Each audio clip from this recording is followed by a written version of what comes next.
हाँ, नमस्कार प्यारे साथियों। आज हमारे लेखपाल कोर्स का तीसरा दिन है। तो आज तीसरी क्लास है।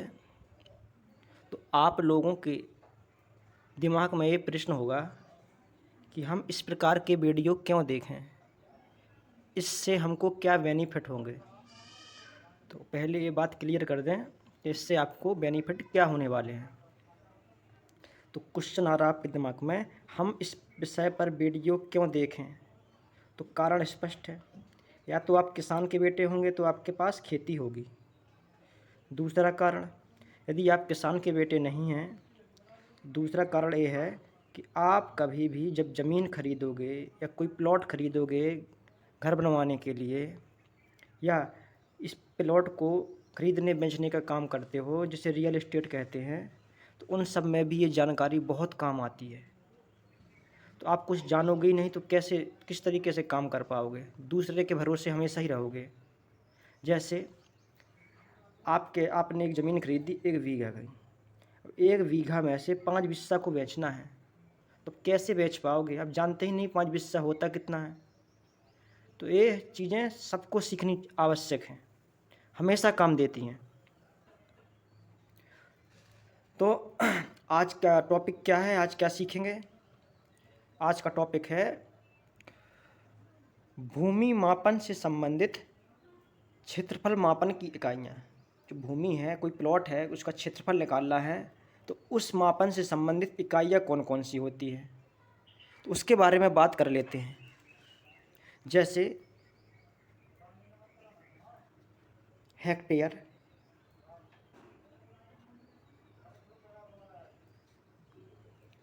हेक्टेयर होता है, एकड़ होता है, हेक्टेयर होता है, एकड़ होता है, एयर होता है, डिसमिल होता है, बीघा होता है,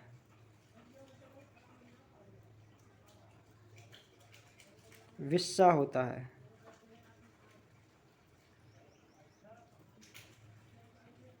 धुर होता है।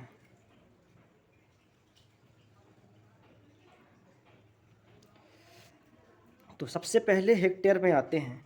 इन सबको बताना है कि इसकी माप मीटर स्क्वायर में क्या होगी, मीटर स्क्वायर या वर्ग मीटर में क्या होगी। जैसे 1 हेक्टेयर में कितने वर्ग मीटर होता है।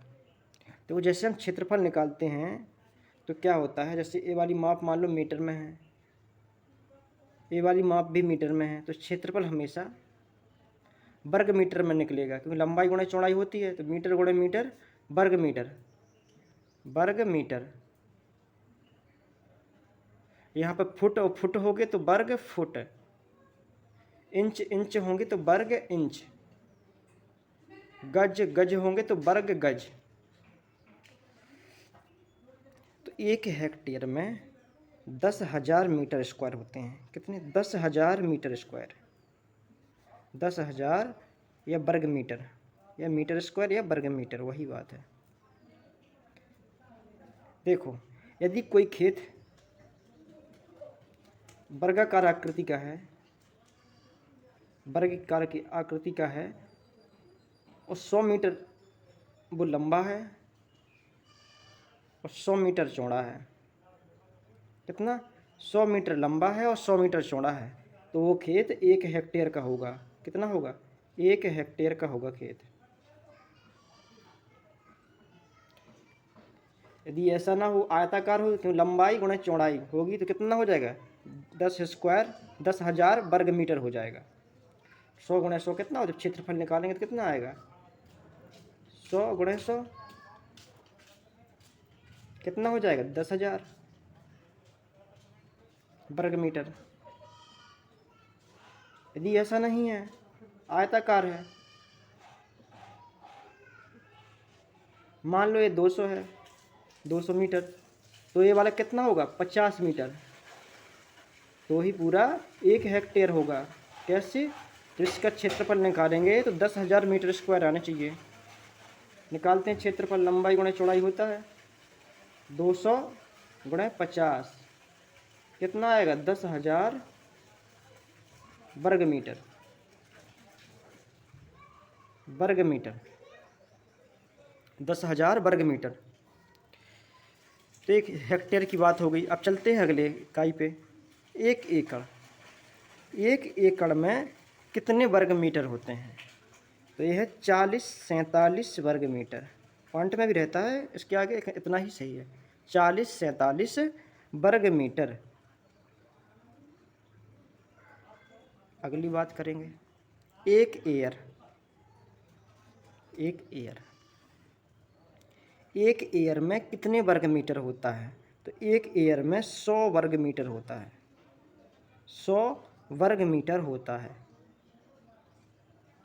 जैसे वर्गाकार कोई भुजा है, क्षेत्रफल है, जैसे 10 मीटर उसकी लंबाई हो गई, 10 मीटर उसकी चौड़ाई हो गई,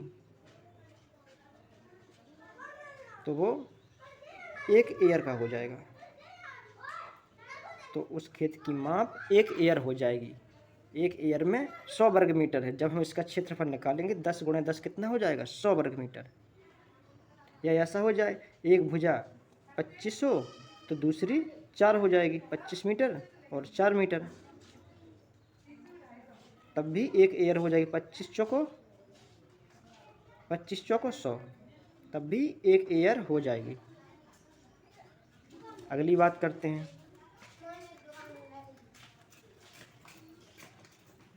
एक डिसमिल की बात करते हैं।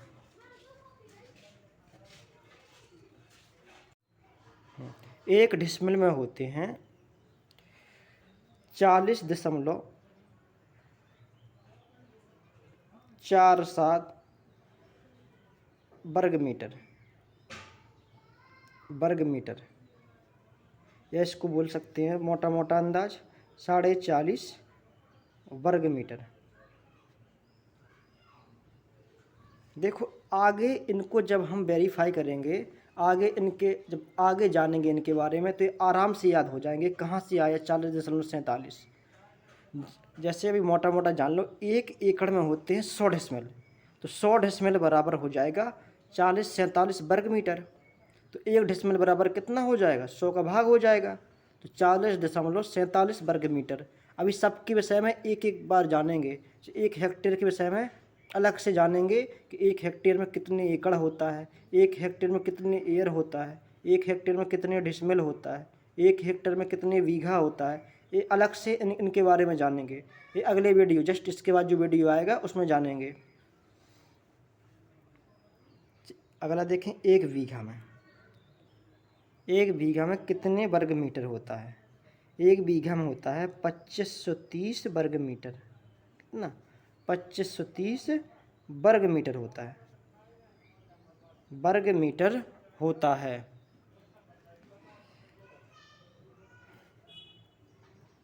जैसे अगला, एक बिस्सा में, एक बिस्सा में होता है 126.5 वर्ग मीटर, वर्ग मीटर। देखो एक चीज़ याद रख लो यहाँ पे हमेशा,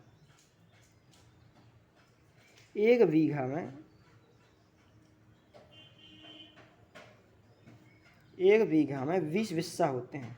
कितने बिस्सा? 20 बिस्सा होते हैं। और एक बिस्सा में 20 धूर, 20 धूर होते हैं। 20 धूर होते हैं।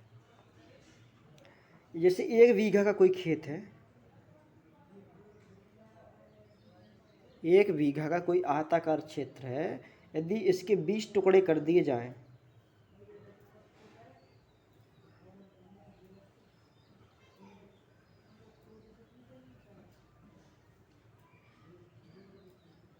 इसके 20 टुकड़े हो गए, 20 टुकड़े कर दिए जाएं तो एक टुकड़ा होगा एक बिस्सा का, एक टुकड़ा एक बिस्सा का, ये दो जे एक बिस्सा का, जे एक बिस्सा का। इसी प्रकार पूरा खेत कितने का हो जाएगा? एक बीघे का। अब इस एक बिस्से के यदि 20 टुकड़े कर दिए जाएं तो एक टुकड़ा होगा एक धूर का, एक टुकड़ा एक धूर का होगा। तो एक धूर बराबर, एक धूर बराबर होता है 6.325 वर्ग मीटर, वर्ग मीटर। 6.325 वर्ग मीटर होता है। तो एक बार फिर से देख लेंगे। 1 हेक्टेयर में 10,000 वर्ग मीटर होता है। अपने आप से बोलना है। 1 एकड़ में 40-47 वर्ग मीटर होता है। 1 एयर में 100 वर्ग मीटर होता है। 1 डिसमिल में 40.47 वर्ग मीटर होता है। 1 बिस्सा में 2530 वर्ग मीटर होता है। एक धूर में 1 बिस्सा में 1 बीघा था पहले, 1 बिस्सा में 126.5 वर्ग मीटर होता है। इसमें 20 का भाग दिए हैं, फिर इसमें 20 का भाग देंगे तो धूर आ जाएगा। एक धूर में कितना होता है। आपको एक ट्रेलर दिखा रहे हैं कि जैसे हम अपने खेत की खतौनी निकलवाने जाते हैं तो उस खतौनी में पूरा ब्यौरा रहता है कि आपके पास कितनी ज़मीन है, कि एक भूमि धारक के पास कितनी ज़मीन है। तो वो ज़मीन हमेशा हेक्टेयर में लिखी रहती है। किसमें? हेक्टेयर में। तो आज हम उसको देख रहे हैं कि उस ज़मीन का क्षेत्रफल कैसे निकालें, अपने बीघे में कैसे निकालें उस क्षेत्रफल को। दोस्तों, तो अगले वीडियो में आपको खतौनी के माध्यम से समझाएंगे कि आप अपने खतौनी से क्षेत्रफल कैसे निकाल सकते हैं। जो हेक्टेयर में दिया है उसको कैसे बीघे में कन्वर्ट कर सकते हैं। तो दोस्तों, आज का वीडियो यही है। आपको कैसा लगा है आपको कमेंट करना है और ज़्यादा से ज़्यादा लोगों के पास शेयर करना है, लाइक और सब्सक्राइब भी करना है। धन्यवाद।